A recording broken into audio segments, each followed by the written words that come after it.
இஞ்சி பச்சடி வைக்க போகிறேன். கருவேப்பிலை, இது சின்ன வெங்காயம் நறுக்கி வச்சுருக்கேன். இஞ்சி சின்ன சின்ன பீஸாக இஞ்சி கட் பண்ணி வச்சுருக்கேன். ஒரே ஒரு பச்சை மிளகாயை கழுவி நறுக்கி வச்சுருக்கேன். இப்போ இஞ்சி பச்சடிக்கு தாளிச்சிடலாம்.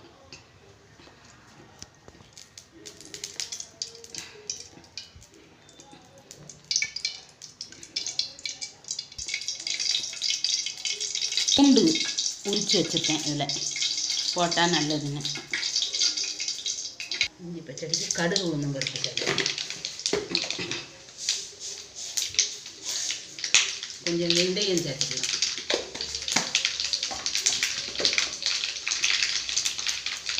வெங்காயம் கருவேப்பிலை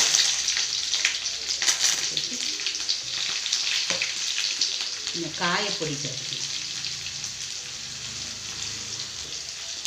இப்போ இந்த இஞ்சி வெங்காயம் பச்சை மிளகாய் ஒரு 4-5 பூண்டு அரிசி போட்டேன். அவ்வளோவும் வச்சுட்டு நல்லா இந்த எண்ணெயிலேயே வதக்கணும்.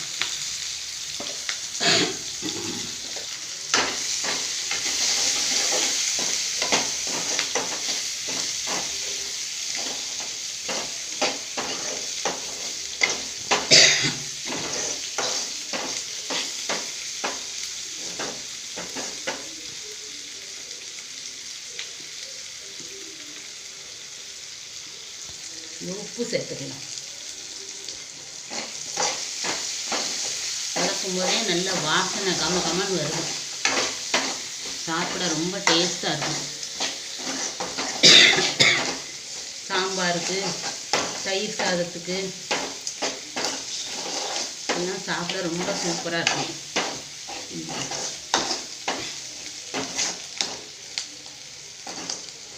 எண்ணெயில் கொஞ்சம் நல்ல வேகம்.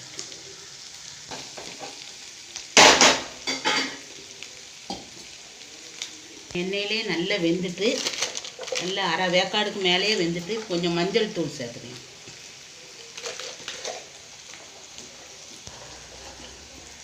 வத்தல் பொடி சேர்த்துக்கலாம்.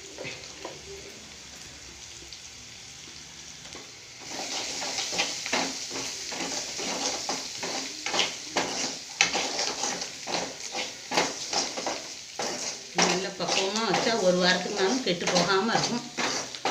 சாப்பிட்டுக்கலாம். இல்லைன்னா ஃப்ரிட்ஜில் வேணால் ஸ்டோர் பண்ணி வச்சுக்கலாம். புளி கொஞ்சம் நல்லாவே கரைச்சி ஊற்றிக்கணும். காரம் புளிப்பு உப்புலாம் கொஞ்சம் நல்லா போட்டு வச்சுட்டா இந்த நம்ம ஊறுகாய் சாப்பிட்ட மாதிரி அவ்வளோ டேஸ்ட்டாக இருக்கும். அதை விட சூப்பராக இருக்கும். இது வச்சு சாப்பிடலாம். புளி கரைச்சி ஊற்றிக்கணும்.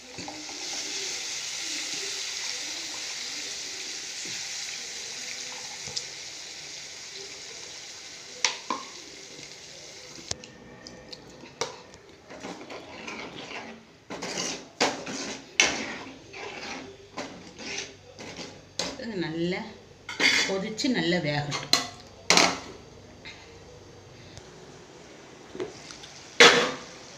இஞ்சி பச்சடி நல்லா கொதித்து வெந்துக்கிட்டு இருக்கு. இப்போ தேங்காய் சீரகம் அரைச்சி வச்சுருக்கேன். தேங்காயும் வெறும் சீரகமும் தான். சாம்பாருக்கு அரைக்கும் போது அதில் கொஞ்சம் எடுத்து வச்சுருக்கேன்.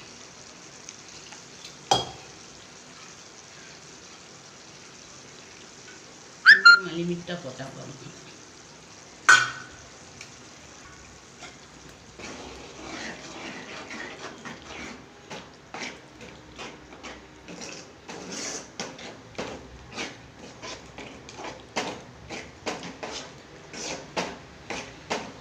நல்லா கொதித்து தேங்காய் சீரகத்தில் உள்ள பச்சை வாசனை நல்லா போய் நல்லா வத்தட்டும். நல்லா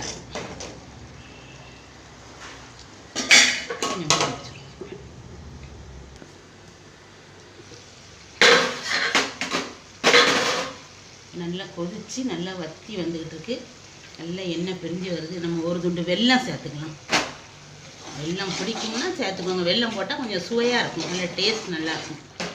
கொஞ்சம் வெல்லம் சேர்த்து இன்னும் கொஞ்சம் நேரம் நல்லா கொதிக்க விட்டு வத்தட்டும். மூடி வைக்கணும்.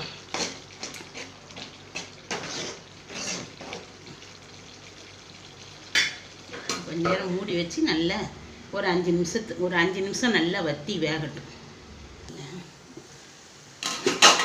இப்போ நல்லா பச்சடி நல்லா பச்சை ஸ்மெல்லாம் போய் நல்லா வத்திட்டு இப்போ பாருங்க எண்ணெய் பிரிஞ்சு வந்திருக்கு. நல்லா அப்படியே அடுப்பை ஆஃப் பண்ணி இறக்கிடலாம். அடுப்பை ஆஃப் பண்ணி இறக்கிடலாம்.